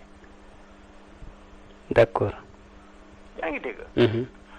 mais kenn mësuma dégg ma wax ba tey jii laa la wax ba ni ma commencé sama blog. à part témoignage bu ma defal Idrissa. le 21 avril dernier ba nga xamee ne 1 an après son limogeage. te seede rek waa seede digganteem ak Ablaye Wade seede ne jamais du présenter au contre Ablaye Wade parce que loolu daf ma ko wax waatal ma ko ne ma Souleymane ma ne ko naam mu ne ma du ma def dara contre Abdoulaye Wade du ma ko def mukk mu ne ma parce que bugguma mukk Sénégal ñu ne voilà un deuxième Ousmane Ngom mu ne ma jamais de la vie du ma présenter wu contre Abdoulaye Wade ba la ma def lenn lu nga xam ne daf koy yaaxal présidence. Et vous avez toujours gardé le contact après? Kan Idrissa. Oui. am na jamono yu nga xam ne c'était pas pour des questions de sécurité. man du ma woo Idrissa su ma ko woowee ñu xam fu ma ne su ma ko woowee ñu xam suma numéro su ma ko woowee ñu déglu lu may wax ak moom. mais il y a toujours des moyens de communiquer avec lui. man Idrissa musuma ko bàyyi te du ma ko bàyyi mukk jamais. du ma ko bàyyi dama ne la. du man may bokkam bu ko gën a jege. peut-être que du man gënuma ko bëgg nag ñu mu bokkal ndey ak baay. yaa ngi dégg. te xam naa ne fu mu jaar ak ñoom jaaru fag man. lu mu leen defalu ba ko man. mais dama ne man du ma ko bàyyi parce que man góor la. du ma ko bàyyi mukk du ma ko def. pour rien au monde jaral na ma lépp nag fi mu ne je suis prêt à tout. je sais que je peux mourir. Je sais que tout peut m'arriver mais du ma ko def. parce que bu ma dee ci suma biir bàmmeel je serai tranquille deful dara tooñul kenn. Ablaye Wade. ku menacé nguuram ku mu xam ne tey jii bu ko wóoroon ne ëllëg bu demee élection Ousmane Tanor Dieng jël majorité assemblée nationale. mu fexeel ko dina sàkk fexe nu mu ko nasaxale bala fexe nu mu ko dugale kaso. mais kooku nag dafay doy waar xoolal lu nu def amaat. dans su jël ay journaux commandité ay articles lu ne mu saaga ko lu ne mu wax ko lu ne ay journaux yu wax ko journaux yu nga xam ne Karim Wade leen yor lu ne ñu yàq ko ku yëngu rek ñu saaga la day saaga la bay Ablaye Wade fi indi loolu keneen indiwu ko fi moom mooy responsable parce que bu ne woon suba lii na dakk mu dakk. mais loolu nag dafa doy waar. man je suis sensible. ci ñëpp ñi nga xam ne. je suis d'accord dañu ànd ak Ablaye mbala dañu contre Idrissa loolu mën naa am. moi j'ai rien contre Idrissa mais lu may wax nii. ñëpp xam nañ ko. ñëpp gis nañ ko. dafa am lenn lu nga xam ne mën naa wax ñu ne waaw déet lii ak lii mais affaire yi ñoom affaire maître Sey bu ma leen di wax. xam ngeen ko yéen a ma ko gën a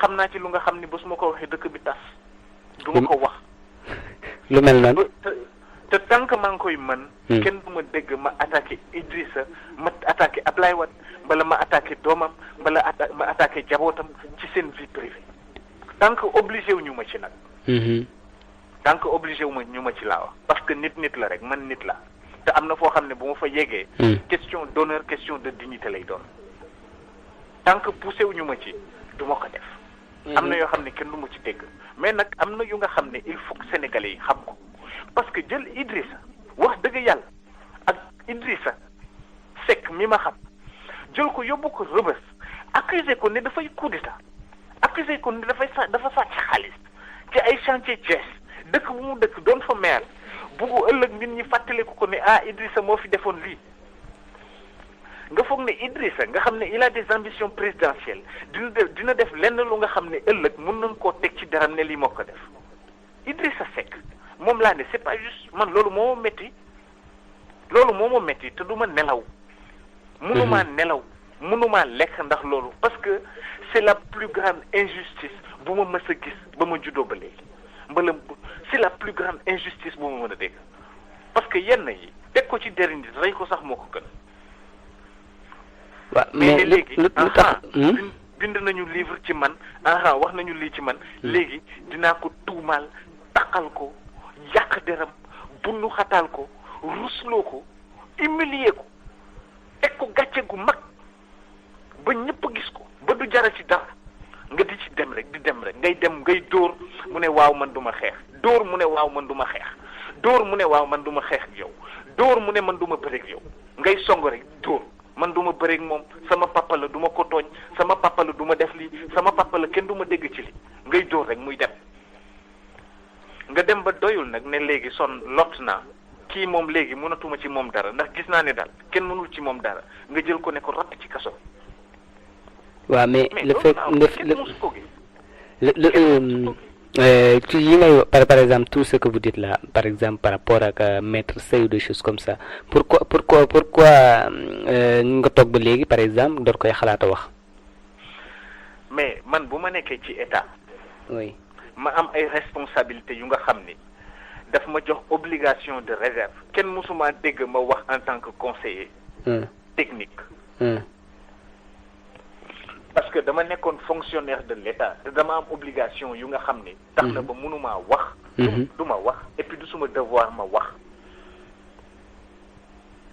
fii mu ne nag citoyen la comme tout le monde awma benn responsabilité awma benn obligation bu nga xam ne daf ma lié te man nag je n'ai pas l'impression que damay révéler wu ma secret d'état révéler wu ma secret d'état de gis nga participer à façon réunion bu ne gis naa façon décision bu ne oui gis naa léeg-léeg yu doy waar gis naa ko yu doy waar dégg naa ko kenn du mës a dégg Jules ne bu nu demee tel réunion wala bu nu demee tel dossier wala bu nu demee tel arrêté wala bu nu demee tel décret kenn du ko dégg ci man kenn du ko dégg te kenn du ko dégg ci Idrissa à part ñu obligé ko mu indi leeral ci lu nga xam ne de ay accusation la mais kenn du ko dégg ci man kenn du ko dégg ci Idrissa mais lu ma lay wax nii mais ñëpp ko gis mais wax ne ñoom ñi nga xam ne ñoo reyoon maître Sey dañ leen libéré gracier leen kay mais loolu du lu nga xam ne Sénégalais yi xamuñ ko. non je veux dire quand vous y revenez comme ça ay projet di liggéey. alhamdulilah. ñii am nañu ñaari kër ñii am ñetti kër. dama ne loolu ñëpp ko xam. ñan ñoo am ñaari kër ak ñetti kër. mais ñi nga xam ne ñoo rey maître Sey nekkoon kaso. dañu yor ay oto ñi yor ay taxi ñi yor ay kër. loolu mais loolu xanaa yow mi ne Bordeaux foofu yaa ko xam. loolu du révéler secret d'état. dama ne kii menacé état mooy ki nga xam ne dafay jël ñu nga xam ne dañu rey ku toll ni président conseil constitutionnel du président conseil constitutionnel mu bàyyi leen nit ñi xamuñu fu nu ne sécurité sénégalais yi mu nekk ñu menacé ko tous les jours parce que ñooñu ñu ngi dox te kenn xamul ci lu ñu ne dama ne loolu mooy menacer sûreté de l'état parce que état nag du benn individu menacé Ablaye Wade bu nu ne woon bu fekkonte ne ci acte d'accusation bi dañu wax ne Idrissa Seck a menacé le président Abdoulaye Wade ma ne waaw xëy na bu fekkente ni dafa wax yu nga xam ni xëy na day menacer Abdoulaye Wade ci postam de waaw mën nañu ko wax à moins que ñu wax ne Abdoulaye Wade mooy état waaye état dama ne ñëpp xam nañu définition état man def naa sociologie politique xam naa luy état état dafa am géographie am population nekk une entité juridique une communauté juridique bu nga xam ne ay nit ñu nga xam ne même loi yi ñoo leen régir boo ko commencé nga violer état commencé nga menacer existence état loolu la ñu wax lu nga xam ne moom mooy am nii ça menace la sécurité de l'état ça menace l'existence de l'état.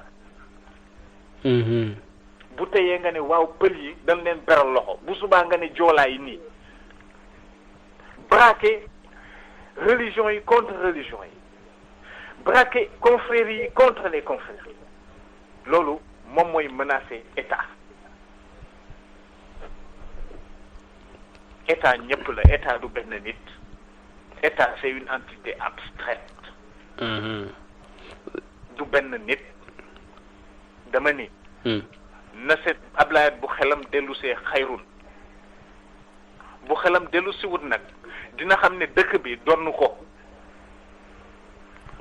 te moomu ko dafay xel di wax ne dafay léeg-léeg dafay kii ne waaw man seti buur la mais Sénégal du royaume du nguur dañu ko fal am na lu nga xam ne bu ko sénégalais yi seetoon du fi ne sénégalais yi ñoo ko fal bu mu ko fàtte ay nit a dajaloo ne kii nañu ko jàppale dimbali ko ndax mu falu parce que dañu yaakaaroon booba man ci laa bokkoon ne nu fal ko mooy intérêt Sénégal loolu laa foogoon kenn gënuma ko woon a gëm nag bu dama dem ci fu nga xam ne mooy direction de l'automatisation du fichier DAF di jëli sama carte d'identité ci ngoon pour voter ci ëllëg sa ñu ne ma ñu gàdduma ne ma ràpp dugal yóbbu ma dig.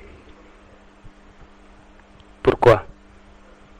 Parce que dama génne une histoire de fausse carte d'identité yu nga xam ne pour fraude la woon. yu nga xam ne bu nu fraudé woon kon tey kenn waxatul man maa ko dénoncé maa ko bind mu génn ci journaux yi ñu weddi ko. jour yi élection yi ñu jàpp ay nit ak ay fausse carte d'identité loolu man maa ko bind. yàpp mais ñi nga xam ne dañuy wax affaire yi patriotisme ak Ablaye man kenn gënu ma woon a engagé Ablaye wat xam na diggante deux tours yi. moom lu nga xam ne suma contribution ak suma conseil. pour moom mu mën a gagner élection yi moom xam na ko soxlawuma di ko wax am na ñu nga xam ne tey ñëw dañuy gàddu seen plume ku wax ci Abdoulaye Wade ñu saaga la traîner la dans la boue lu ne ñu yàqaloo ko. mais fu ñu nekkoon booba. fan la ñu nekkoon fu ñu nekkoon ñi jàppale tey di saaga di wax jël Idrissa yóbbu ko ci kaso bi fu ñu nekkoon fan la ñu nekkoon. d'accord nit ku nga xam ne da nga jël mu am ñaar fukki at ak juróom-ñett moroomam yu bëri nekk université di jàng nga jël ko def sa directeur de campagne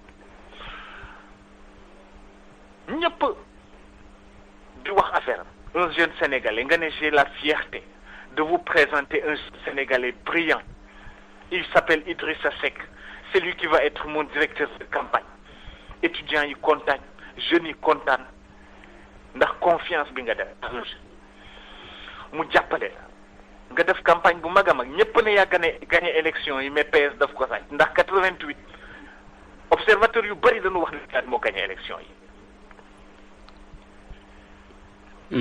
jóge foofu mu dem jàngi dellu si jàppale la élection législative tubaab fa kàll yàlla dimbali la nga pare ci France toog fa 1 an et demi mu yor sa kër yor sa jaboot di négocier ak opposition bi créer coalition créer mouvement des intellectuels pour l'alternance lu ne mu dugg ci nga dellu si le 23 octobre 99 boobu 3 mois rek moo des ci élection yi nga ñëw ñu ne la dañuy def investiture pour présidentielle nga ne budget bi 68 millions rek la nga ne man de amuma xaalis Abdoulaye Wade ba léegi kenn investiru ko ñu bari dañu koy fàtte Abdoulaye Wade amul contrat d'investiture dañu ko préparé amul xaalis pour def ko budget 68 millions amu ko nanu fàttaliku ne bu mu wàcce Dakar le 23 octobre dafa génn aéroport Mercedes am boobu panne Mercedes occasion lañ ko jëndal 15 millions Allemagne te nu nu ko jëndee man xam naa ko du ma ko wax. yaa ngi ko wax. non du ma ko wax parce que mënuma lu ma xam ma wax ko. nit da ngay am bàmmeelu biir nit da ngay am sutur mais dama bëgg rek nit ñi xam parce que lu may seede diggante Idrissa ak Ablaye Wade mu jóge ci loolu Ablaye Idrissa xalaat ne léegi comme amuñu xaalis duñu organiser ay meeting dañuy wër rek dugg suñu oto di doxantu mu tuddee ko marche bleue maa ngi fii ak communiqué bi bu nga xam ne dafa def une lettre adressée ko à toutes les organisations du parti toutes les fédérations ne nii ak nii la ñuy doxale mbir mi signé ko Idrissa Seck nga dem élection nga gagné nga ne ko léegi dama bëgg une nouvelle constitution mu dem campagne xeex nga gagné. bu muy xeex pour ñu élire la pour 7 ans la ko def nga am constitution bi nga ne ko léegi dama bëgg majorité assemblée muy mais lu ne mu xalaat ko ne PDS léegi amul ay cadre PDS amul temps formé ay cadre benn solution rek a fi am mooy ñu recruter ay nit ñu nga xam ne PS la ñu nekkoon ñu ñëw jàppale ñu am majorité dëgg la loolu idée Idrissa la bu ko PDS deful woon Abdoulaye Wade du am majorité ñu nga xam ne ce sont de gros porteurs de voix de grands électeurs indi leen PDS moo tax Abdoulaye am majorité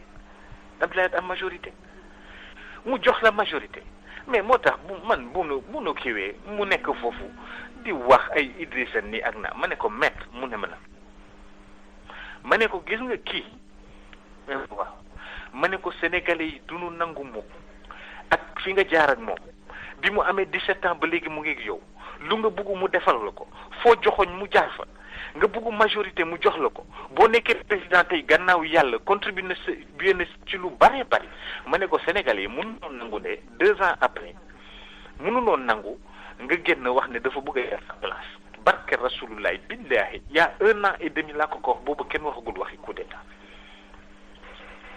non y a 2 ans léegi parce que y a 2 ans début août nii may waxi kenn ma ne ko kooku Sénégalais yi duñu ko nangu mukk parce que du dëgg du yoon mënunoo gëm ne Idrissa mu xeex pour nga ñu élire la 7 ans mu xeex pour nga am majorité assemblée ñëw ak li mu def yëpp Sénégalais yi duñu nangu nga wax ne 2 ans après dafa bëgg a jël sa place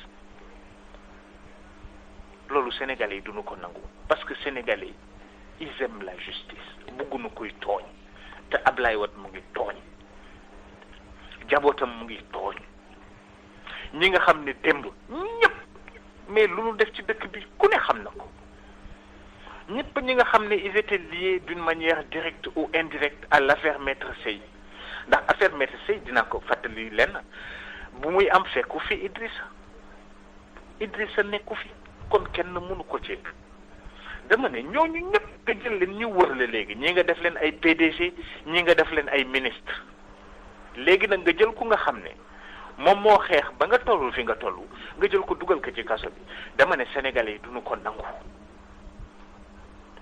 Ablaye Wade bu déggul li ma koy wax bu ko déggul dina ko gis parce que munta ne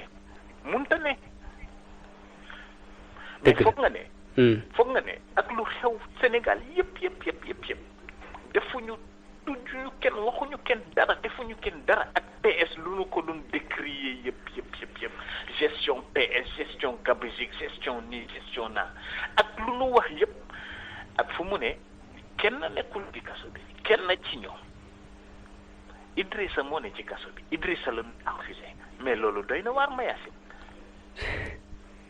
loolu laa wax ku ko déggul wax dëgg yàlla doo dégg dara. waaw mais Julien lu mel noonu. doo sensible ci dara. dëgg la loolu laa wax leneen taxumaa jóg. leneen man waxuma leneen dama ne loolu moo du ci yoon du dëgg. loolu mënta ne wax dëgg yàlla tey nga bàyyi ñëpp am na ñu nga xam ne sax daf leen fayal seeni bor banque pour ñu dugg ci gouvernement bi te li ñu def ñëpp xam na ko. comme kan. soxlawul may tudd ay tur am na ñu nga xam ne démb lu nu fi def wala war ko ba jëkku dara kam ñëpp gis nañ ko xam ngeen ku may wax waaw ñooñu ne ci gouvernement Idrissa ne kaso loolu moom mais loolu laa ne mais loolu dafa doy waar ma yaasi dafa doy waar wax dëgg yàlla kuy wax dëgg rek te dëgg tax laa jóg xam ne loolu du yoon man loolu laa wax waxuma leneen léegi nag Idrissa mënut a daw mënut a rëcc parce que Idrissa góor la dama ne denc ko Rebeuss amul benn raison bu ko mën a justifier amul benn raison bu ko mën a justifier gis nga dëgg na ku ko bañ a dégg yàlla sax mënul ci yow dara ku bañ a dégg dëgg yàlla sax mënul ci yow dara ku décider dëgg. Vous ne disposez plus d'assez d'unités sur votre compte. Merci d'avoir utilisé nos services.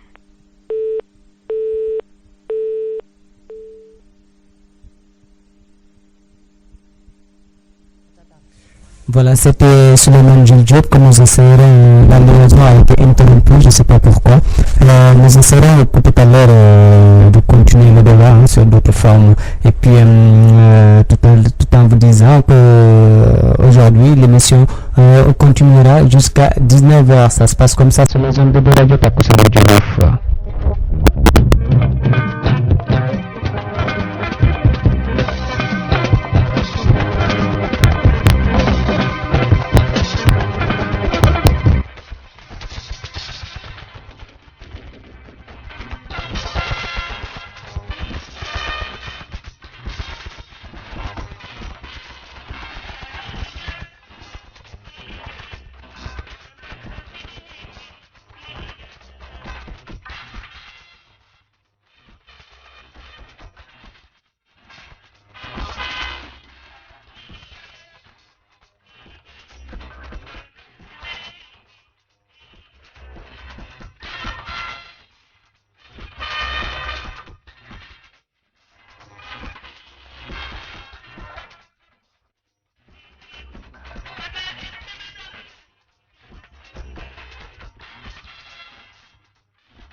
waaye rek ñoo la raw.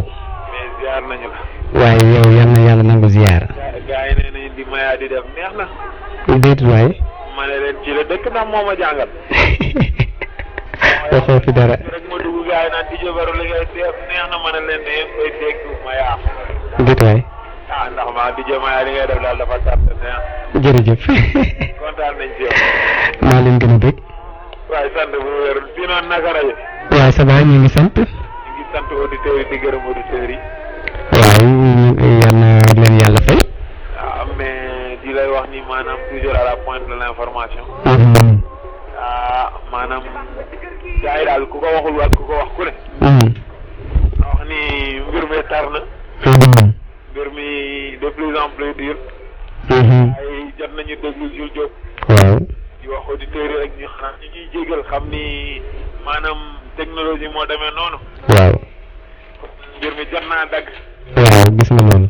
ga comme ni ko wolof di waxee wala tukulóor a ko wax lu neex du doy dañ koy dog ba beneen yoon. incha allah. kon dañ leen di wax rek mais ci kanam tuuti dina am beneen invité bu teew. oui. gars yi di ko wax Pape Mor Fall bu PDS. waaw. moom it mu dikk ci mbir mi wax li ma xalaat ak li mu xam. dëgg la. di wax gars yi en fait la situation est installée. La lutte continue toujours. La lutte, pourquoi la lutte pour en fait la tranquillité, la sérénité, la démocratie et la paix au Sénégal. Maanaam xeexuñu pour dara daal muy initiative pour la défense de Idy muy collectif africain de lutte contre les violences politiques muy dooleel Idy muy mouvement yi nga xam ne taxaw yëpp benn taxawu si rek ngir xeex maanaam ñun tey jii dañoo bañ góor gi ñun tey jii dañoo bëgg a Sénégal luy sunu objectif tey jii mooy maanaam xeex ngir démocratie dikk Sénégal xeex ngir jàmm ji fa newoon ñooy newaat fa ñooy ba bakkan yëpp mën cee dund ñëpp mën cee xej ngir xeex it ngir dëgg gi feeñ quoi mu leer nañ ndax je crois que de plus en plus ñu ñuy won ni maanaam mbir mi dafa rax mbir mi lan la rax ndax chaque jour bu ñu xoolee ñu ngi dindi preuve di changer solution mu doon mel ni entraîneur bi day joxe ay tactique de jeu ci terrain bi mais kooku ñun muy initiative pour la défense de Idy muy collectif africain de lutte contre les violences politiques muy M6 mouvement de soutien à Idy muy dooleel Idy kenn ci ñun mënu koo nangu tey ndax yaakaar nañu ni la constitution sénégalaise est tellement complète que on peut pas comprendre que certaines choses maanaam sévissent et comprendre que certaines choses se passent dans l'État du Sénégal. Un État qui se dit vraiment démocratique, un État qui s'est vraiment battu pour arriver là où on en est, surtout en 2000 avec l'alternance au Sénégal. Tout le monde nous félicitait, tout le monde disait que le Sénégal vraiment un exemple pour l'Afrique, voire même pour le monde entier. Donc pourquoi aujourd'hui le Sénégal doit reculer pour remettre tout ça à zéro. Aujourd'hui, on a vu que, en fait, les chantiers de Thiès, on en parle, on en reparle. Mais comme l'a dit Idy, si on pesait jusqu'à plus de 5 000 milliards d'années, on verra jamais un centime que Idy a mangé. Donc, mais pourquoi se battre comme ça? Si certains partis politiques demandent la démission des ministres qui ont été inculpés dans l'affaire des chantiers de Thiès, mais pourquoi pas? Parce que ce processus avait lieu. On avait des coordinateurs pour 4444, en l'occurrence le Premier ministre actuel. On avait en fait l'ordinateur des fonds, c'est le président de la République. On avait le ministre de l'Habitat, le ministre du Budget, le ministre des Finances. Tous ci, en fait, kenn boole wu leen ci, d'autant plus que dañ leen di blanchir. Mbir mi nag li ñuy wax la rek damay kon ne fi ci Diop bàyyee Ablaye Wade doonul nguur gi dañ koo fal ndax Sénégal egguñu fi nga xamee ni bàyyi day jox doomam donc comme dañ laa fal ñi la fal nag boo leen doyatul donc ñu folli la te kon ñun am nañu yaakaar dëgg doog nga mën a maanaam wéy Sénégal ci dëgg googu nag bu dee dëgg rek lañu bëgg je crois que atteinte à la sûreté nationale même Samba Boy bi nga xam ne jàngul sax boo ko waxee day diis ci moom daal ndax atteinte à la sûreté nationale ou à la défense nationale tey loo xam ni nit dem na ba maanaam bëgg a song nguur gi ngir daaneel nguur gi ngir janaxee nguur gi ngir dem tànk nguur gi te kooku yaakaar naa ni Idrissa Seck il est conscient au point que yeggagul foofu moom li ko taxoon jóg mooy defar dëkkam maanaam defar région de Thiès maanaam te loolu nit ñi gis nañ ni defar na peut-être li ñuy wax mooy li mu defoon motul 41 milliards maintenant ils n'ont qu'à vérifier si loolu yëpp mën na ñun on n'est pas aveugle au point de dire Idy lu mu def neex nañu lu mu toj neex nañu Idy lu mu def kenn waru koo laal non non du ñu ay dof du ñu ay gone ñun dëgg daw nga ñu tax a jóg muy collectif africain muy M6 muy initiative pour la défense de Idy ñun dañu ne bu dee Idy li mu def ay fen a ngi ci bu dee Idy moo détourné ay fonds mais wan leen ñu ko génneel leen ñu preuve bu leen neexee tëj ko bu boobaa mais bul woo Samba Boy nee ko kaay macc tàngal mu yegg nga jox ko bong-bong bu boobaa mbir mi day rax je crois que là on est plus au moment où di toog di paniquer lii day tardé Sénégal ndax tey jii boo xoolee Odo rajo sax waroon na di développer yeneen émission sax dimanche bu ne mu ñuy gën a neex mais dañuy marquer le pas finalement reste ci la même chose toujours Sénégal fi mu ne nii tey jii koo wax l'affaire Idy moo sévir toujours mais l'affaire Idy on pouvait dépasser l'affaire Idy si la vérité était sortie la vérité mënul génn tant que nit ki da nga ko bëgg a combattre wala nga bëgg ko abattre politiquement donc aujourd'hui c'est pas un bataille de positionnement qu'on a donc fi mu ne nii muy Jules Diop ak keneen ñu nekk ñu fi pour dire man maa def lii man maa wax lii man maa indi lii non ñun en tout cas man bu may wax ñun dama naan muy mouvement initiative bi pour la défense de Idy muy collectif africain ñun ñëpp jàmm dong moo ñu tax a jóg ak dëgg ak xeex ngir démocratie sénégalaise law ca kaw et puis bokk ci yi nga xam ne mooy gën ci démocratie doon exemple Sénégal développé wu muy ville yëpp bu ñu amoon bu doon suñu sago tey de ville Sénégal yëpp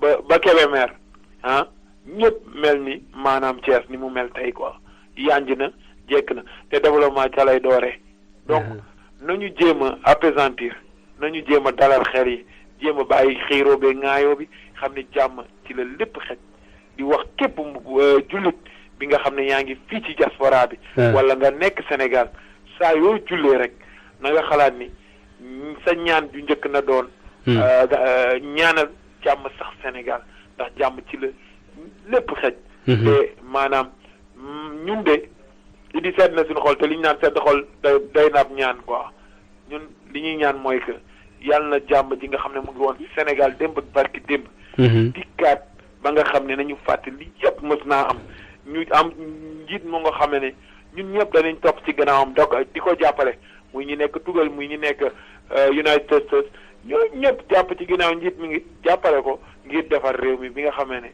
Maya dana dem yor foofu tere yaakaar naa ni kooku mooy sunu ndam mooy sunu bànneex wante xiiroo bee ŋaayoo bii jàppalewul kenn te ku ci nekk nag ku ci wax ku ne na nga xam loo ci wax ndax kenn xamul fu muy mujj dëgg la kenn xamul fu muy mujj góor gi mun na xëy suba ak suba ñëw ànd ak Idy mel ni dara musta am képp ku ci wax rek na nga jël distance na nga ñaan jàmm am Sénégal na nga ñaan démocratie bi sax Sénégal na nga ñaan mouvement yi di xeex tey te li mu leen di ñaan rek mooy que même bu Idy génnee taxawal leen mouvement yi ngir démocratie sénégalaise ngir jàmm ak paix am Sénégal pour toujours kon nañu muy jeunesse bi yëpp ñu ngi leen di woo yéen ñëpp képp noo ci mën a xeexee ki nga xam ne kilifa diine yeeg kilifa aada yi képp koo xam ne fi nga féete ñu ngi lay ñaan képp ku yor ñaan rek na nga ko ci sànni ndax ñaan du doy ñu ngi ñaan jàmm di ñaan démocratie Sénégal di wax ni ku ci nekk nag na nga def attention ci looy wax na nga xam nooy waxe ak fooy waxe ndax loolu am na ci solo lool ndax dégg naa day yàq déggin maa wax lii dana yàq déggin képp koo ci wax rek na nga am loola leer balaa ngaa wax dëgg la waaw te ñun am nañ cant gu wër ñu ngi am nañu yaakaar ni lii yëpp dana jeex tàkk incha allah mu gën anam yi mu gën a gaawee incha allah ñun fii ci Paris de ñu ngi def suñu cënt lay kattan di xeex di sant di gërëm suñuy njiit muy ñoom Babacar Ba ñoom Mapaté ñoom Dayam yi ñoom ñëpp ñu ngi leen sant di leen gërëm di leen wax ni ñu ngi seen ginnaaw ñu ngi xeex pour toujours pour que maanaam jàmm ji saxaar Sénégal ba Idrissa Seck génn mel ni dara mësta am dëgg la rek lañ doon ñaan dëgg la Sall Ngari waaw sa wax jekk na non mais yaa ko rafetal mu rafet waaw kon ñu ngi lay gërëm ba ci woote bi ñu sant nañ la waaw di gërëm auditeur Odo rajo yëpp di leen remercier di leen wax ni saa su ne ñu ngi ci ñu nit xëy na semaine bi ñëw rek ñu démarré waat émission yi d'accord kon di leen sant di leen gërëm di remercier mouvement yi nga xam ne ñu ngi xeex ñëpp pour jàmm ji muy ma collectif africain pour la violence politique au Sénégal initiative pour la défense de Idy M6 mouvement de soutien pour Idrissa Seck dooleel Idy ak waa Jokko pour Idy ñooñu ñëpp ñu ngi leen sant di leen gërëm di leen wax ni nañu ñafe et puis wax leen la lutte ne fait que commencer quoi kon nee nañ auditeurs yi ñu ngi jaaraama Mayacine di jaaraama auditeurs yi kon